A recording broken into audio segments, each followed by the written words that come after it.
नमस्कार। आज हम आपको लिए चलते हैं नेपाल के प्रसिद्ध भक्तपुर दरबार स्क्वायर, जो एक यूनेस्को विश्व धरोहर स्थल है। यह स्थान नेपाल की ऐतिहासिक, सांस्कृतिक और कलात्मक विरासत का अनमोल खजाना है। यहाँ के मुख्य आकर्षण 55 खिड़कियों वाला महल।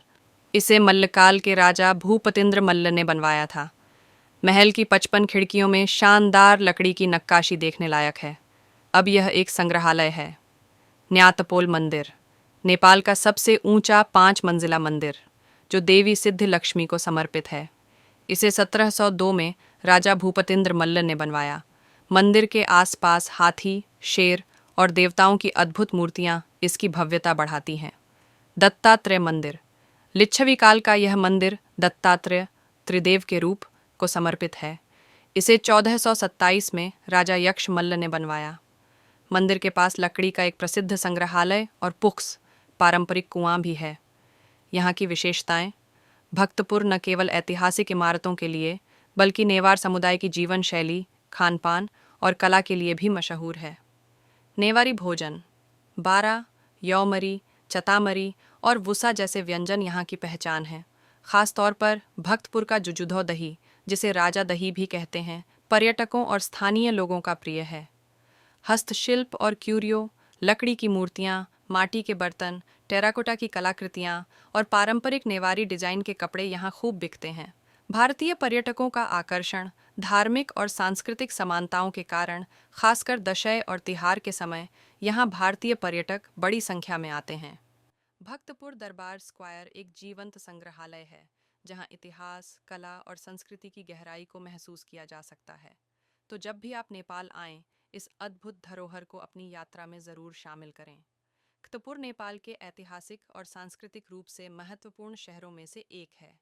इसकी कला, संस्कृति, वास्तुकला और परंपराएं भक्तपुर को नेपाल के प्रमुख सांस्कृतिक केंद्रों की सूची में सबसे आगे रखती हैं। यहाँ भक्तपुर से संबंधित कुछ महत्वपूर्ण विषयों की जानकारी दी गई है। 1. भक्तपुर की कला और संस्कृति। भक्तपुर को नेपाल का जीवित संग्रहालय कहा जाता है। यहाँ के मंदिरों, महलों और हस्तशिल्पों में लकड़ी, पत्थर और टेराकोटा का उत्कृष्ट उपयोग देखा जा सकता है। नेवार समुदाय की पारंपरिक जीवन शैली, संगीत, नृत्य और त्योहारों ने इसकी संस्कृति को समृद्ध किया है। 2. वास्तुकला और संरचना। भक्तपुर दरबार स्क्वायर, न्यातपोल मंदिर, 55 खिड़कियों वाला दरबार और दत्तात्रेय मंदिर यहाँ के प्रमुख आकर्षण हैं।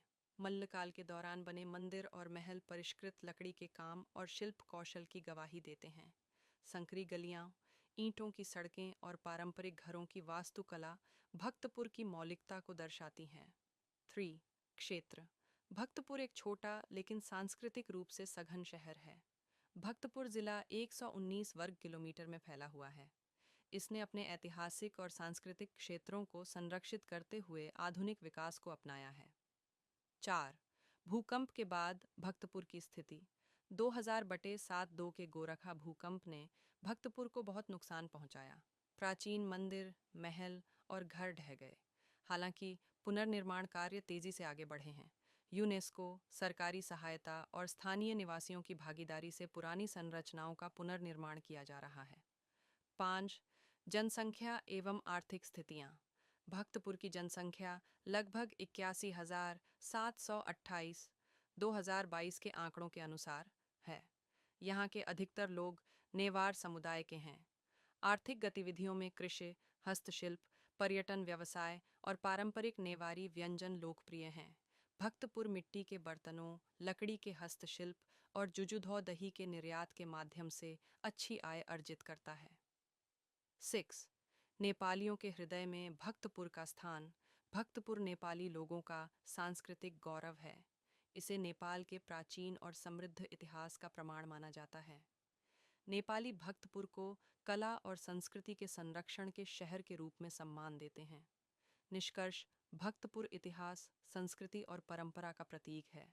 भूकंप जैसी आपदा के बाद भी इस शहर ने अपनी पहचान बरकरार रखी है, न केवल अपनी मौलिकता और कला के संरक्षण के कारण, बल्कि यहाँ के लोगों की मित्रता और दृढ़ इच्छा शक्ति के कारण भक्तपुर ने नेपालियों के दिलों में एक विशेष स्थान दिया है। भक्तपुर की यात्रा आपको नेपाल की प्राचीन सभ्यता, नेवारी जीवन शैली और आधुनिकता के मिश्रण का एक अनूठा अनुभव देगी।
खोपा हस्पिटलबाट खोप हस्पिटलमा चमासँग घर घरमा आएर उपचार गर्छ चेक गरिन्छ कि केही बिरामी पऱ्यो भने हस्पिटल जानु